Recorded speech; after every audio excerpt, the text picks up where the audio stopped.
Broadcasting live on the UnitedWest.org AM radio network and simulcasting on DirecTV, iHeartRadio, Roku, and the World Wide Web, this is Enemies of the State with Tom Trento.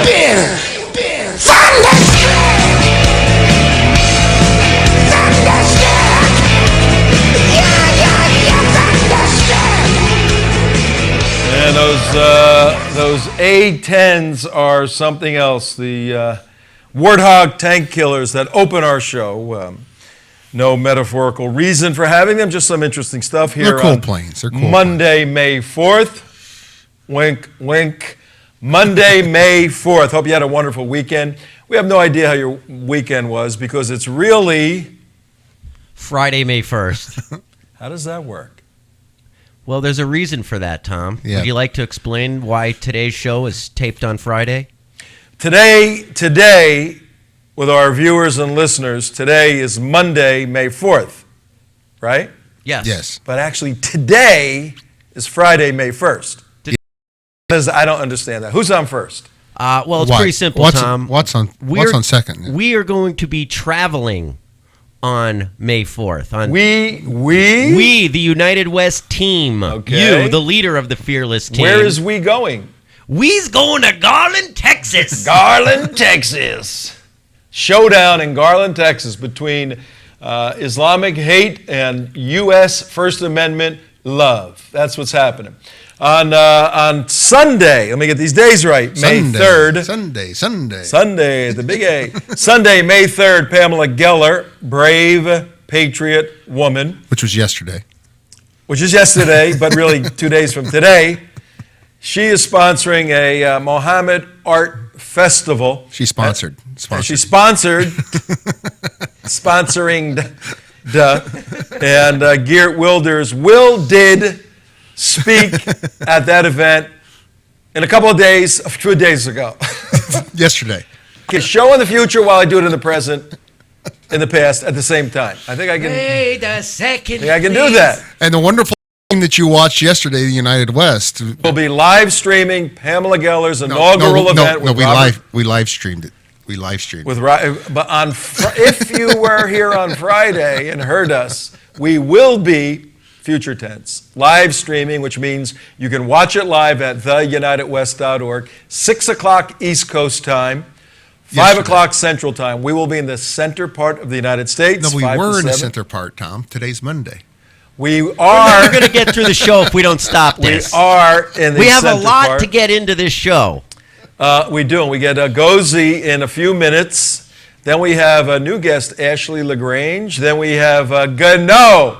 For all you women out there, Michael Ganoe is coming back. Yeah. Yeah, you missed last week. Yeah, That's what happens when you miss your time slot. So we got a lot of stuff. We are taping the show on Friday, May 1st, for broadcast on Monday, May 4th, because we will be at a live streaming event. And we hope you have a wonderful weekend, and that you did have a wonderful weekend. And we hope that we're still alive when the show airs. Oh, yeah, that's not it. That's God another is concern. my co-pilot. I don't know about you guys, he's my co-pilot. Yeah. My pilot. I want to just highlight a very interesting show. The thugs are getting restless, sort of an idea for our show today. The thugs, not only here in the United States, but obviously in the Middle East and elsewhere. And in the midst of that, we have an oasis of wonderful program, Women Making Waves. Ashley LaGrange is going to tell us about that, something sort of a human interest story that's pretty cool we want to bring to everyone here.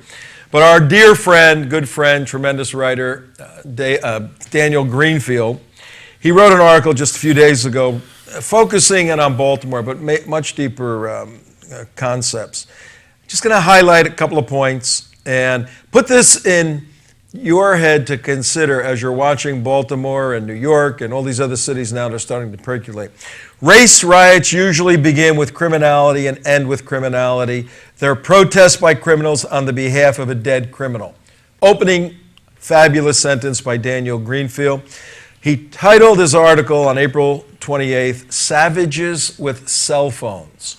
Savages with cell phones. The stores with smashed windows aren't the means to express outrage, but they're the end. Purpose of criminality is criminality. The police exist so that stores can remain unrobbed and that random pedestrians can remain unbeaten. The protest expressed opposition to that policy by robbing stores and assaulting random white people. The police, Daniel Greenfield continues, were never the problem. The looters and rioters were. Now he makes an interesting segue to the 70s. He said the counterculture has not changed dramatically since the 70s, but it has tossed aside any appearance of idealism, which really was a hallmark of the 70s. The new counterculture draws in two groups: disaffected upper middle class white youth. Everybody thought he was going to rail against, poor black people. Disaffected upper middle class white youth and lower class black youth. Their goals are purely materialistic: looted iPads, government subsidies for housing, education, and anything else they can think of. Divestment is the common denominator. Neither the white leftists, this is a fabulous point, folks. Tom Trento, your host here, Enemies of the State. It's 12 minutes after 4 o'clock, WSBR Radio, 740 on your dial. And listen to what Daniel Greenfield says. He says, divestment is a common denominator. Okay, what does that mean, Daniel? Neither the white leftist nor the lower class black rioter is invested in his society. Very, very important point. The white rioter is a globalist. The black rioter is an outsider. Neither are invested in the city and country they are busy trashing. Now he roots it in a justification. These, the upper white class globalists who are marching with the lower class black trashing the place, these are the children of the welfare state with little in common except the rejection of the commercial way of life. Trust fund babies always like that. Oh, we've got to, all this money, as long as they get their check every month from their parents' trust fund. Neither the entitled white university brat nor the posturing ghetto teenager has any interest in working. The businesses they smash are an alien thing to them. Small businessmen do not go about smashing stores. The people who do think of commodities as something they trick or intimidate into others giving to them. That covers everyone from the municipal unions to thugs driving around in BMWs. And Daniel Greenfield concludes this fabulous article. You can go see it at sultanknish.com, sultanknish.com. He concludes by saying, those who gain from unleashing chaos and violence are not the powerless, but the powerful. I'll read that again. Those who gain from what's going on in Baltimore, those who gain from the riots in Los Angeles and Newark in years past, those who gain from the riots that are going to come are not the powerless. They never gain from these riots, but the powerful. Al Sharpton rose to his important role as President Obama's liaison.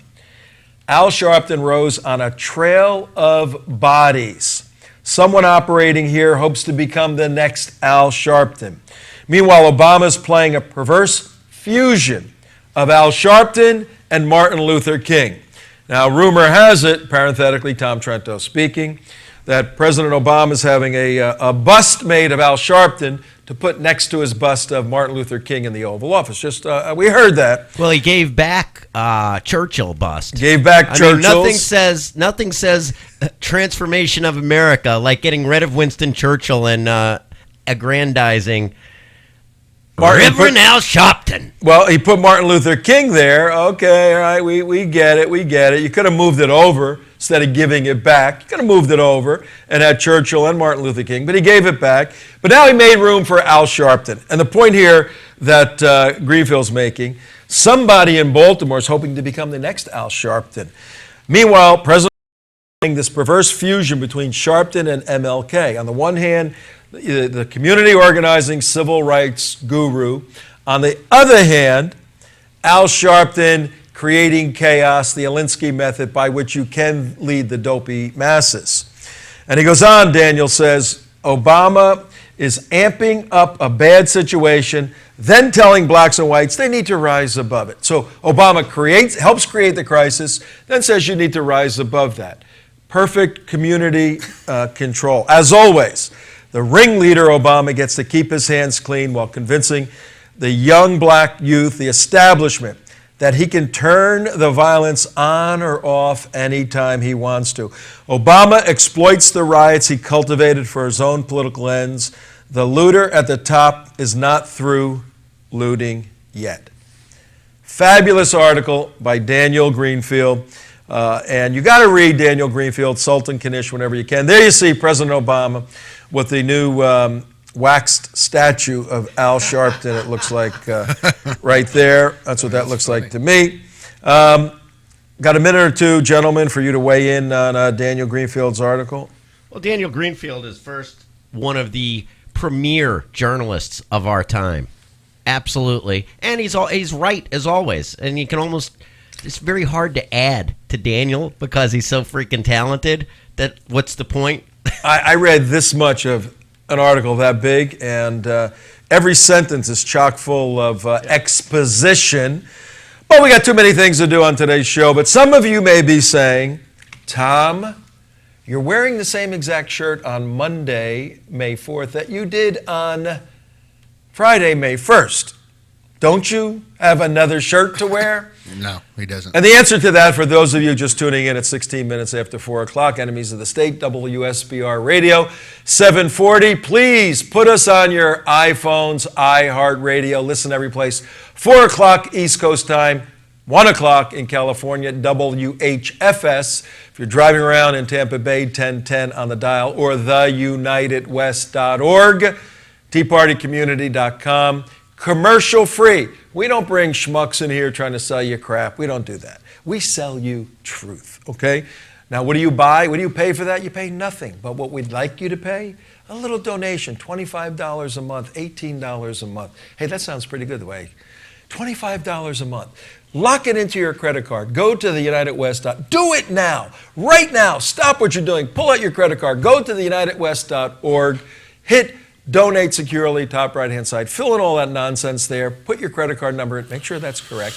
All the little stuff. Hit $25 recurring. If you're one of these white trash upper-class trust fund babies. Oh, here he goes again. Put $1,000 or $2,000. Tom, you wonder why Help we us can't out. raise funds. You're not Help us supposed out. to insult the people that you're trying to raise money from. It's reverse psychology. They go, oh, he knows who we are. We need to help him. We need to help him. No, yeah, obviously it's working, right? It's working. It's working so well. It's working been such a so successful campaign. It's working Maybe so we well that my cup not runneth over. There's nothing in my cup. Where's here. your Hershey's for Heroes cup? I got a little trick for Ganoe later. All right, comes let's on. get to the good stuff, man. All right, that's some stuff to think about. The thugs are running restless, but you know what? There's also thugs in the Middle East. And our next guest is a thug fighter. He has spent his life fighting bad guys, and now in his private career, he helps all the good guys around the world, particularly in his home country of Israel. He is none other than a two-timer this week. Yeah, he's on Two-timer? twice. Yeah. You had him on, right? I had him on for like 30 minutes on Tuesday. Okay. All right, we can't go that long today. We got other stuff here, but We got two more guests after him. we'd like to so hang he got out his with big him for a chunk in while. early with me. Now he gets a little dose with the big boss. Let's bring in Mr. Egozi. Yeah. There he is. There he is. Egozi, what's up, man? Hi, guys. Israel's Homeland How you Security. doing, Arie? Israel's Homeland Security Home. That is Arie Egozi's website. And you need to go there regularly, folks. You will get in-depth analysis and explanation of military issues, intelligence issues in Israel. A lot of the hardware, a lot of explanation of what's going on, some of what he's going to do today. Hey, how are you, man? We've been running around and we're taking off again in a day or two. Actually, tomorrow we're taking off. How's your country? I hear crazy stuff coming out from some of those borders. Yes, it's Friday night, very quiet. Just finished dinner with the family. instead of going to see friends. I'm sitting here talking with you, but it's for a good reason, for a good purpose. So I'm ready to do it always. There's a bad feeling about what's going on the borders, on the northern border, on the southern border. Things are happening there, and they are on low profile now. But when you talk with the professional people, the intelligence people, they see what we cannot see. Of course, with their sensors, with their analysis. On the southern border in Gaza, the Hamas is getting ready to another round. That's a fact. They are testing almost on a daily basis new rockets, firing them into the Mediterranean. The fishermen are trying to push the limits, and almost every day the Israeli Navy has to fire in the air to put them back on track. There are rumors, or more than rumors, that at least 2 peace flotillas are going to come to Gaza, like the Mavi Marmara from Turkey, from other places, with the peace-loving people on board. The Israeli Navy is getting ready.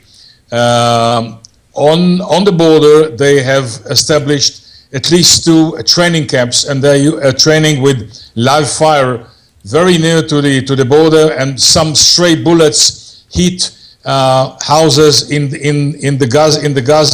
the Gaza border, in the places that you visited with your group a few weeks ago. So things are warming up, and there's a big fight now in Gaza between the Hamas, the military faction of the Hamas, and the political faction of Hamas. One wants a war immediately, the other one wants to delay it. But based on previous experience, that can be ignited in a second. I hope that this time Benjamin Netanyahu has, I think, something like 5 days to form a cabinet, a government, according to the Israeli law. I hope that next week he will present the government to the president, and from that minute on, they will try to take care of business, because the feeling is that something is going to happen. And on the northern border... No, hold on, Arie. While you're on the Hamas, we got something for you that I think will be very, very interesting. We're going to show you a little video. We want you to comment on it. But the way we see it, as difficult as things may be down there, it looks like Israel has God on their side. Check this out. On this day that there was supposed to be a ceasefire, that Israel was 8 days into the war, there had only been an aerial campaign. Israel was convinced there was going to be a ceasefire. The Hamas had assured the Egyptians, the Americans, and the Israelis through the Turks and the Qataris that yes, they were going to accept this ceasefire. A half hour before the ceasefire begins, they open up with a barrage. It was something like 120 rockets that day. I remember that. That was really sleight of hand to take our attention off of what they were going to do that afternoon. That afternoon, they were going to launch their first terrorist tunnel attack.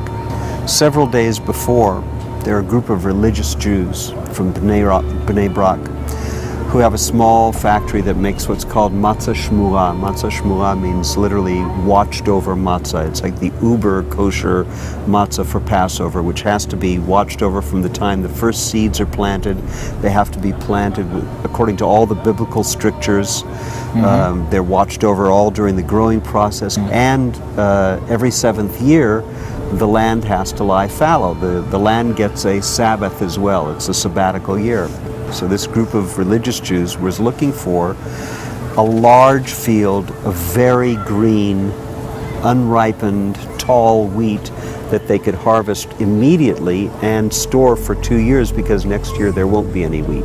They look all over Israel. They can't find anything that meets their needs. Finally, down in an area called Otef Azah, which is like the envelope of Gaza, right on the border, they find acres and acres of a wonderful field, 5 feet tall, super green wheat, planted according to all the biblical strictures. And they go to the farmers and they say, we want to make a deal to harvest all of it right now.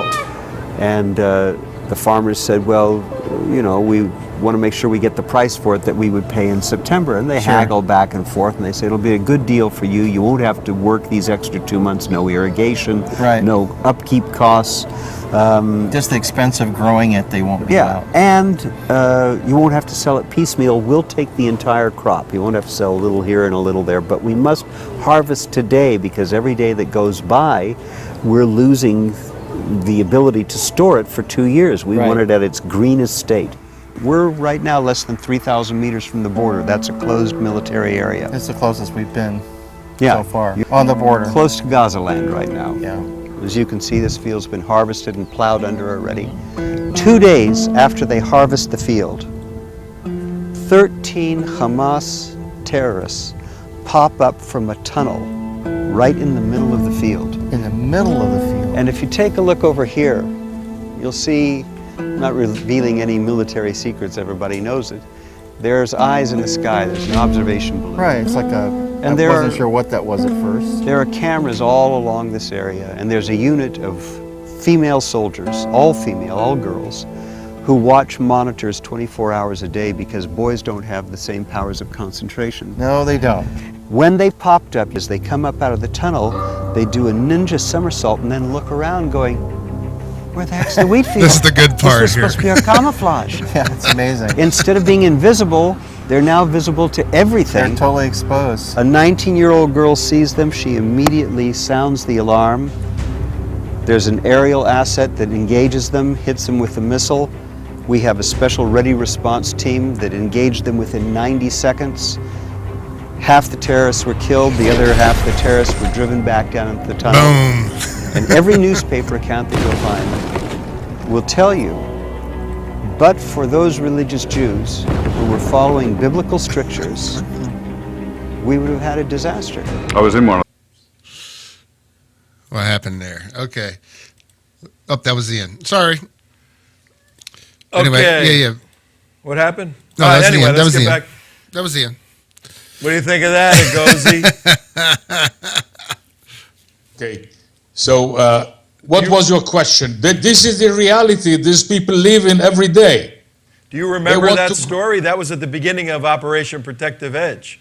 Yes, and we know this incident that last week it happened on the northern border. I was on the program on Tuesday. 4 Hezbollah people tried to plant an IED on the border fence, and they were discovered by those young girls who sit in front of TV screens 24/7, and they spotted them, and an Israeli Air Force aerial platform in 20 seconds killed all of them. But this is happening in a greater pace now, and based on past experience, those incidents show something. On the northern border, it's Iran who is pushing Hezbollah to get engaged in fighting with Israeli forces on the border. They have people in Lebanon. Lebanon, especially southern Lebanon, is an Iranian area. It's controlled totally by Iran. You know that some unnamed Air Force destroyed big storage places of rockets and missiles that came from Iran via Syria to Lebanon. We call them the phantom attacks.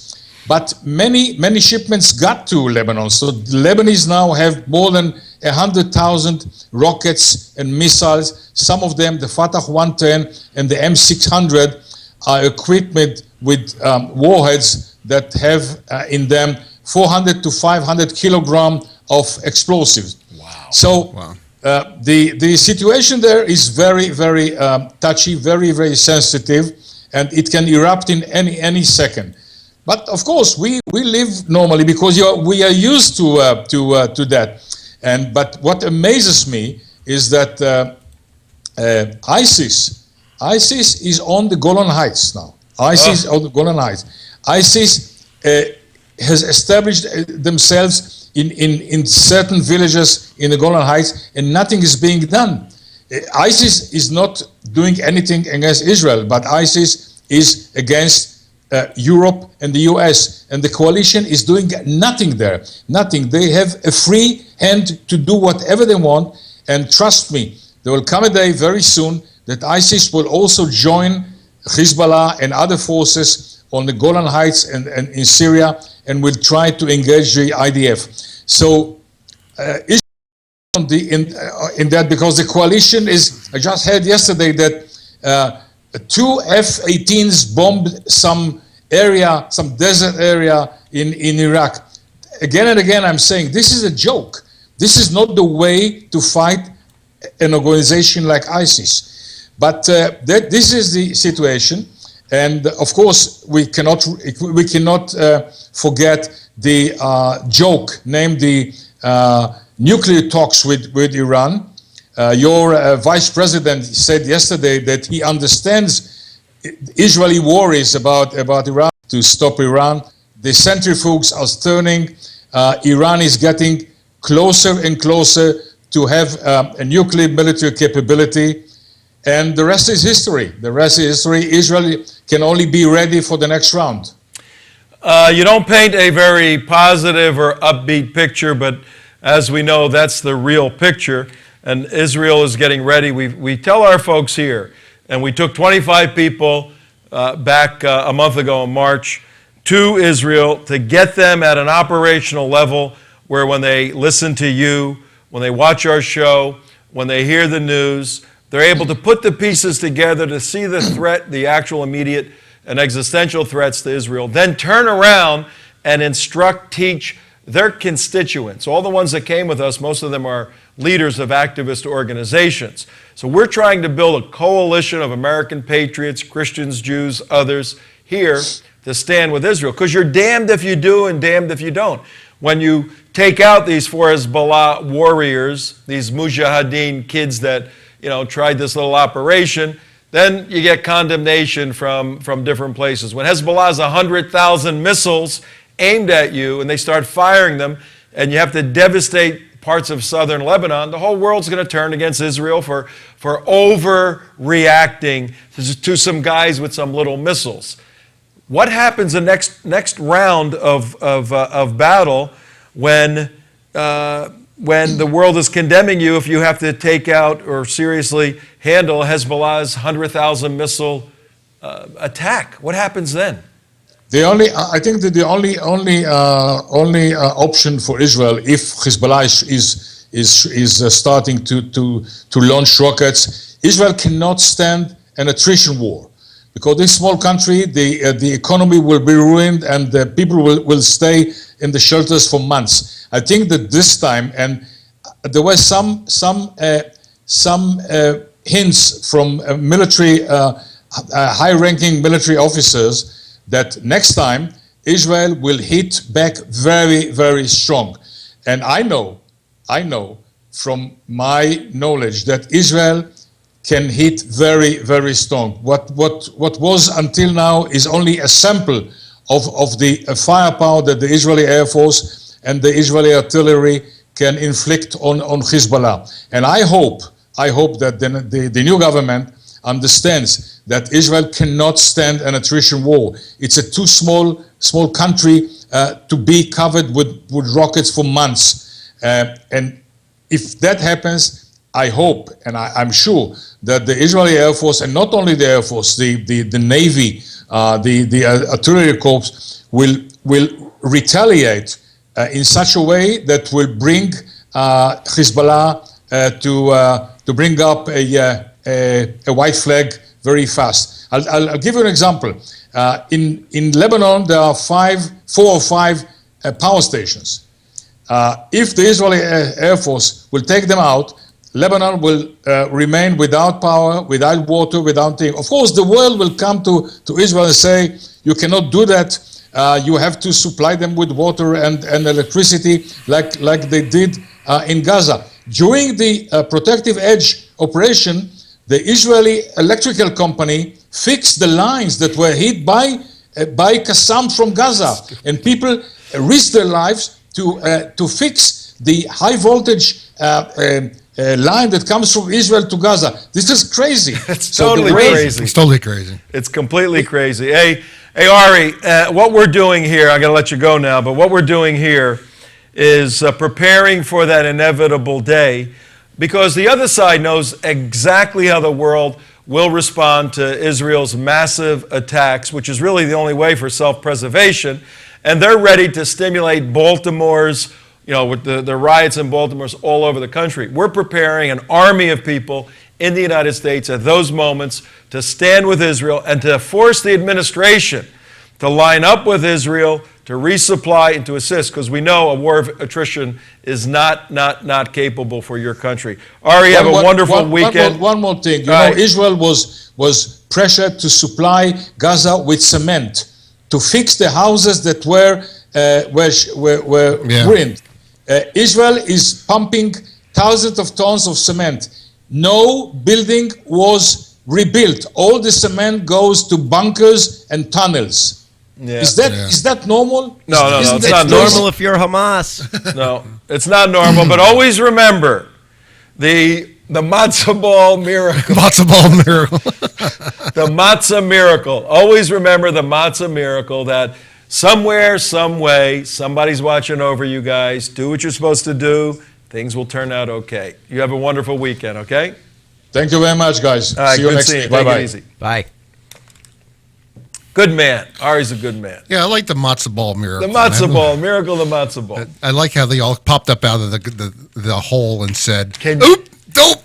Can you imagine, their commander says, okay, guys, ready to go. The wheat is at its highest point. You have coverage all the way to the edge. And we've been in those kibbutzes, all the way to where the homes are. Mohammed, you're going here. Zavid, you're going here. Mohammed, you're going there. Mohammed, you're going there. Take your guns, take your hand grenades. Children, women and children first. That'll devastate Israel emotionally. Women and children first. Wipe them out. Empty your magazines. Yeah, look at them. Kill and destroy as much as you can. Go. Get in the tunnels. Go. So they go in the tunnels. They jump out. Go back to the tunnel thing there. They jump out. They go, Mohammed, where the hell is the big tall wheat? There's no wheat here. All right, guys, huddle up, guys. Huddle up, guys. All right, get in a huddle. Okay, Mohammed, what do we do? Leave it right there. Oh, we go right there. Leave it right there. Huddled up. All right, Mohammed, what do we do? We lay down. I don't know. We lay down. And one of them goes, guys, we got about 90 seconds by my calculation. Somebody want to watch their clock here? No, shut up. We got to get out of here. Let's figure out what to do. And then here it comes. Boom. Bye-bye. Yeah. A lightning bolt from the sun. For the radio listening audience, go to theunitedwest.org. Watch what we just showed, a 4-minute video of really a miracle in Israel, where terrorists were surprised by religious Jews cutting down the wheat that they were going to use for camouflage so they can make this uber matzah for Passover. Really interesting stuff. Well, next up we have a new guest coming on board. I don't think we have a Skype ready. It'll be a telephone call, but I believe we got the pictures. And tell me when we're ready, gentlemen. I got a bunch of stuff to go over here.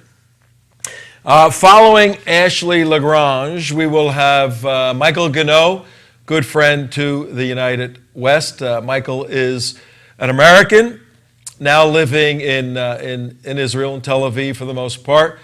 He spent 12 years in Washington, D.C. in public relations, political action, worked for various organizations, helping people get elected, helping communicate important conservative messages. Then one day, God told him, hang it all up, Michael Ganoe. And he's not 18 years old. Michael's in his early 40s now. And 3 years ago, God, he's a very serious Christian, Michael Ganoe, G-A-N-O-E. Go look him up on Facebook. All right, Ganoe, go to my land. I want you to pick up, take off, go to Israel and live there. Plant yourself there. And he did. And he took his life savings of $600, flew to Israel without a clue. Been there for 3 years now.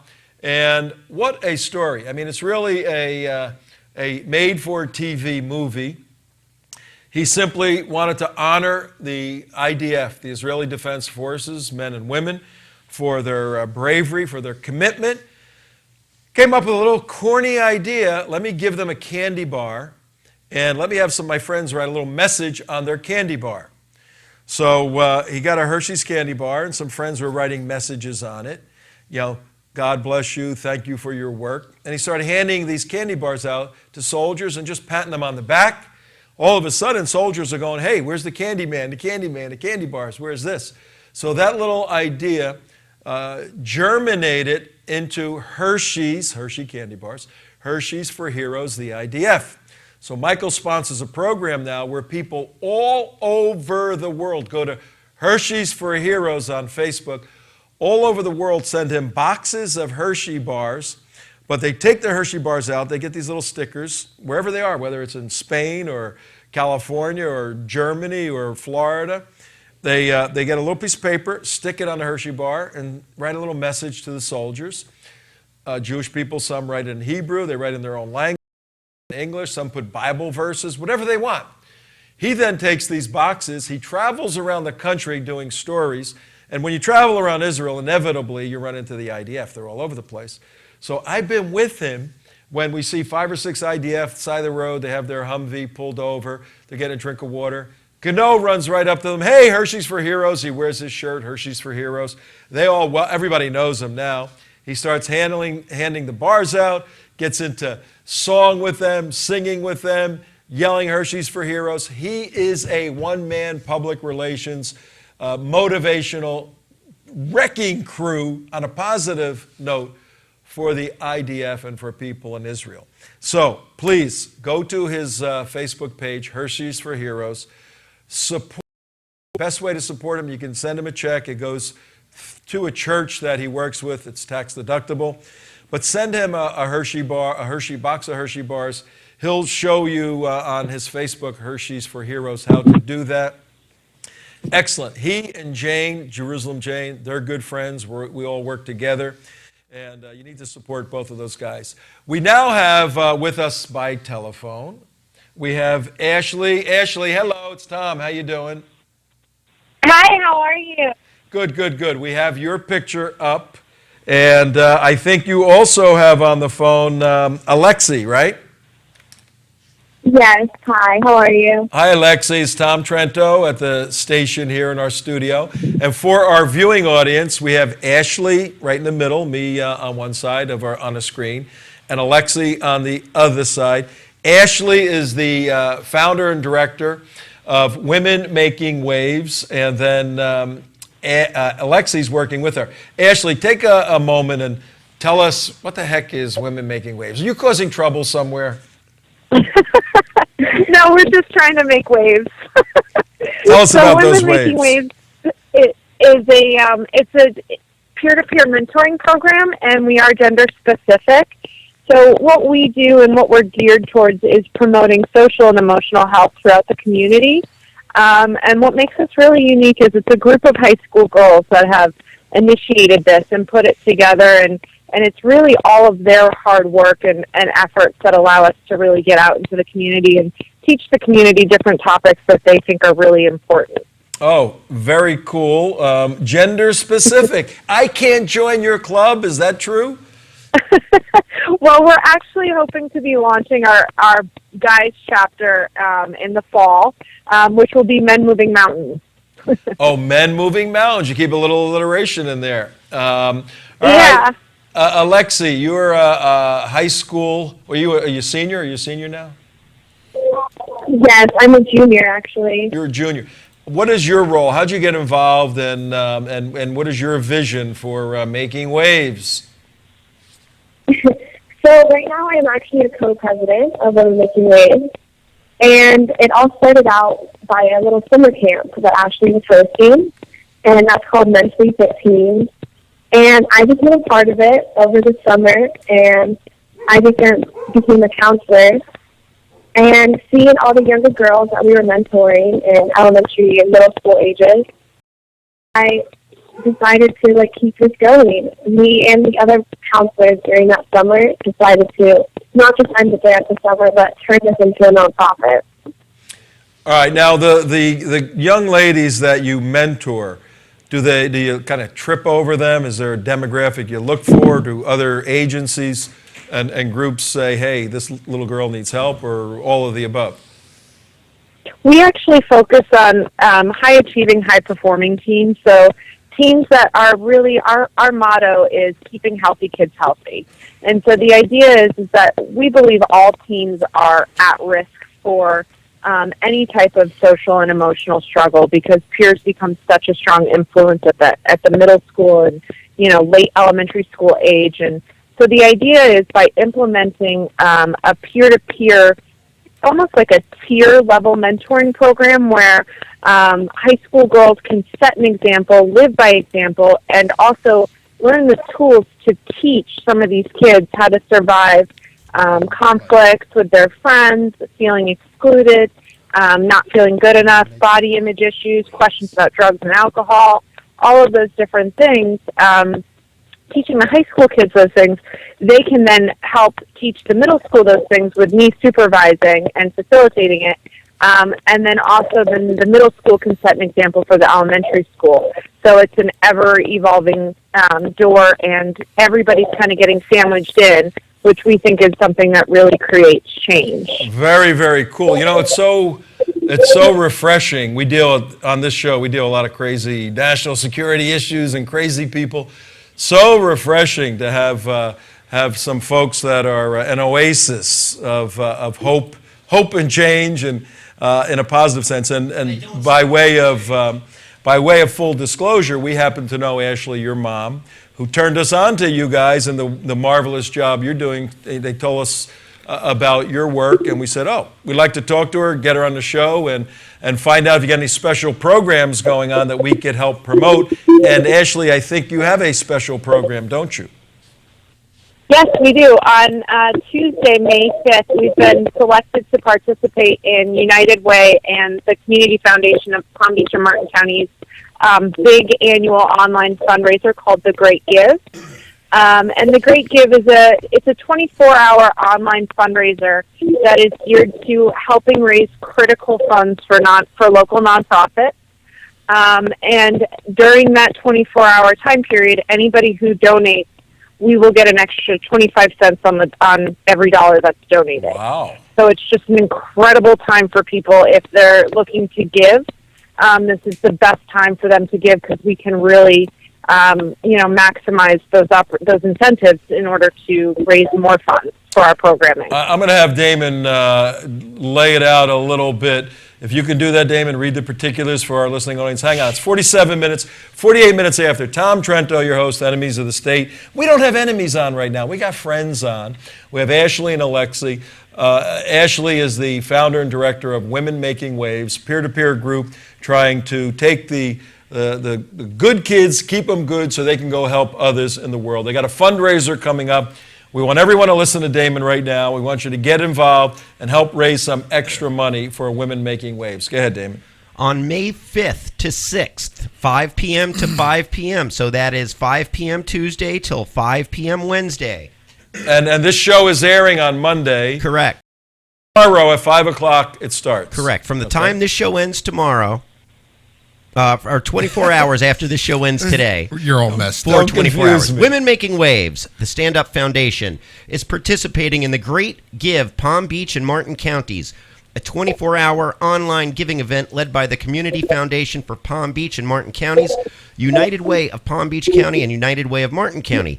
Great Give 2015 is designed to raise as much money as possible for local nonprofits in the allotted time as part of a nationwide program called Give Local America. We need your help on this day. We are attempting to raise critical funds for the continuation of Women Making Waves. When you donate on this day, every donation will be stretched further if you donate to our organization through www.greatgiveflorida.org. Again, www.greatgiveflorida.org. We are hoping to find 8 people who are able to donate $5,000 or get a team together to make that commitment. Our overall goal for the day of the Great Give is $40,000. This money will ensure our success in operating and offering our programs. We desperately need your help in reaching our goal. Every dollar counts. Every dollar counts. And this is the perfect opportunity to really make it go even further with the bonus pool. prizes and incentives from the great give offers all of its participants. Program is unique in that we give teens the voice. Every aspect of the program the members have voted on, created, and participated. Our program is based on members being involved in every level of the organization, including creating and leading workshops, organizing events, developing marketing and social media campaigns, running a newsletter, and continuing to find new and exciting ways to pay it forward. We look forward to collaborating with you and bettering our community by offering much-needed social and emotional programming for all. Again, 5 o'clock Tuesday to 5 o'clock Wednesday. Beautiful. Hey, Alexi, we only have about a minute or so left, but now tell them that's how to do a fundraiser, by the way. You're terrible at it. That's how to do a fundraiser. That's how you do a fundraiser. Insult the people. Don't insult the people. Jeez, I have a different style. You don't want me being your we want to hire. You don't want Tom raising your money. We want to hire these people as our fundraiser. I know. You're fired, Tom. You're fired. But, Alexi, you're going to hope to raise this money. Yes. You have a drug awareness program, I think, coming up at the end of the year. Besides that, what other aspirations do you have for Women Making Waves for you? A junior in high school, this is great to see this. What are your hopes and dreams for Women Making Waves? Well, planning the future is always difficult, but I can tell you it's not easy to get an organization like this started, but seeing how quickly we built ourselves from the bottom in just these few months and getting approved in just 5 weeks for a 501c3 nonprofit tax deductible, which is kind of a big deal. But I'm predicting in a year or so we'll be bigger, stronger, wiser, and hopefully be able to accomplish a lot more with further name recognition. Great. That is very good. Ashley, why don't you end our segment with you on your short call to action for all our listeners and viewers. Sure. Thank you so much again, Tom, for having us. And I really have to say I'm really honored to have been able to be on your show, something I watch. And as you know, I love participating at any and all of your events. But I was also so honored and excited to be able to have one of the girls who, is a founding member and has been elected, to lead this organization by her peers be on this radio as well, because she really, as you heard, she speaks volumes for the dream of this organization and what the teens want. And I think that the biggest thing that we're trying to accomplish is giving teens a voice and to empower them and to also give them a safe venue where they can collaborate, they can connect, all based on topics related to prevention and all while building friendships. One of the things that, I'll just kind of close with is part of my favorite success so far of what I've been able to witness as being a part of this organization is not just, the events and things that we've done or the fact that we have 20 committed high school girls from over 7 different high schools. But, when I went to middle school, it was a tough time and things were, there's a lot of peer pressure just from friends and from different things and trying to navigate your world and figure out where you fit in, even if you are a athlete or a star student and come from a wonderful family, it can still be really difficult. And, we've really created this venue where we can have that peer support and that mentor that you can look up to who's close in age and can be there when you have questions and help guide you. And, in today's world, there's a lot of competition among girls. It is. It's and very... we're really trying to create, a lot of collaborating. You're doing much more. And you're doing a phenomenal job. We got to let you go right now. You're doing a phenomenal job. Sorry. Give us a call next week. Let us know how close you got to that 40 grand and whatever short, however you are short. Let's Damon, have her come on for a quick Damon Tuesday. will write you a check. Quick on Tuesday. No, he won't. Real quick on Tuesday, right before it starts. We'll have her come back on for a couple minutes. Yeah. Let's plan Oh, that. that was wonderful. That'd be Now, great. Tuesday's Wednesday or Wednesday? No, Wednesday's Tuesday's Thursday. Tuesday. Tuesday's really Tuesday. That's the day it starts. We'll have you back on for a couple minutes on Tuesday, okay? Sounds good. We'll do that. All right. Thanks, Bye, guys. girls. Bye. Thanks, Thank you girls. very, very much. Thank you. Thanks again. See Bye. ya. Bye-bye. What a great... Well, we definitely upped our beauty. Our lowbrow approach. Yeah, I don't think there was an ugly girl in that whole I know. array. Speaking of ugly girls, where's Ganoe? Yeah, where's Ganoe? I'm trying to get him right now, man. Okay. He only called in about 3 times earlier in the show. He's not real good at following those calls. We have no time for him anyway. We're running. Hey, Ganoe, how you him. doing? Bye. Hey. We might have him. Well, here. we might actually have him here. We have no time for him. We got a couple. We got minutes. 2 minutes. We got 1 minute. We got 5 minutes, 4 minutes for him. 4 minutes? Ganoe can't say his name in 4 minutes.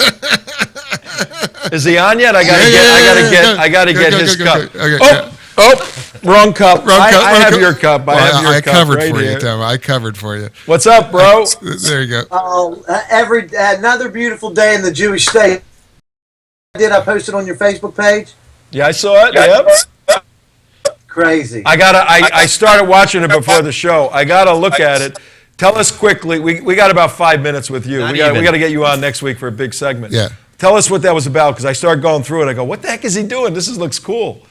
Yeah, so what it is, it's a forum of just ordinary people, which you find out the Muslims that are there are handpicked by the Palestinian Authority. And it's a forum for peace for your everyday Muslim and Jew to get together. Let's talk about the problems. Forget about the past. That's the emphasis. Forget about the past. Okay. We want to talk about how we can solve the problems to live peacefully in the future.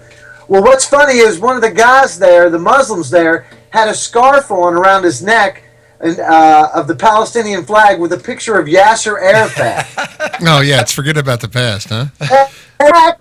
Exactly. So when I told him what I did, I got this big group of people around me. So anyway, moving forward, I asked a question about the school books that are being used in Judea and Samaria and in the Gaza Strip that are paid for by the United States, the EU, and UNRWA, and how they teach the kids to kill Jews, to hate Jews, and also they don't even acknowledge the Jewish state. I set off a firestorm. Anyway, they all called me liars. It was great interviews I got done. This week, I'm going to a graduation. I got some Hershey's for Heroes in. I need to pay $100 to Customs, so if anybody wants to donate $100, I will get you a tax write-off. Anyway, with that being said, I'm excited. I was invited by a soldier to come to the graduation near Beersheba, and that's going to be a great, great time. So I'm excited. All right, what we're going to do, hey, here's what we want you to do. We're taping this show early because we're going away for the weekend. Watch the show, and we'll send you a link or something. And we played a 4-minute video for Egozi. He was on earlier about God. I don't know if you saw it. Did you see it? No, he didn't see it, did he? No. How could he have seen it? No, he may have seen it. The matzo ball miracle. The matzo ball miracle. Oh, that video. It's not a matzo ball miracle. It's the matzah miracle. The matzah miracle. We're going to send you the video, okay? You got to check it out. And the reason why, you are a very serious Christian, a very unique guy who gave up a successful career. God called you. You took all you had, $600, went to Israel 3 years ago. You have established yourself there as a one-man promotional, motivational wrecking ball. And, you lift the spirits of Israel and you smash the hatred of the bad guys. We are proud of you. We're glad to be working with you. And this little video you're going to see will show you that Hashem, even in the wheat field, has his eye on Israel. You're going to love this thing when you see it. Here, you should I give it away the clothes for him here? No. Let him see it. We'll email it to you now. Right. But we got about 30 seconds left for you. Give us your challenge to America right now. Folks, I want to ask that you would be a participator and not a spectator in saying that you love Israel. Not only do I ask that you continue to support the United West that's in the West, but support Hershey's for Heroes. I'm telling you, go to the Hershey's for Heroes Facebook page and see the response of the soldiers.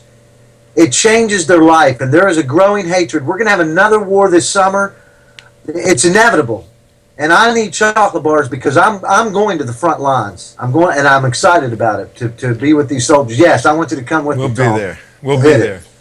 All right, man. We love you. You take care. Stay safe. We'll catch you next week. I want to play that video next week and have you comment on it. Right? We have to give Ganoe a man-sized section next week. Yes. Not yes. a children's section. Put him up first. Ganoe first next week. All right. Signing off on Friday, which is Monday, and tomorrow's Tuesday, which is Saturday. You have a wonderful weekend, everybody. We got to go. We're going to Texas. See you later. Bye. What do you mean?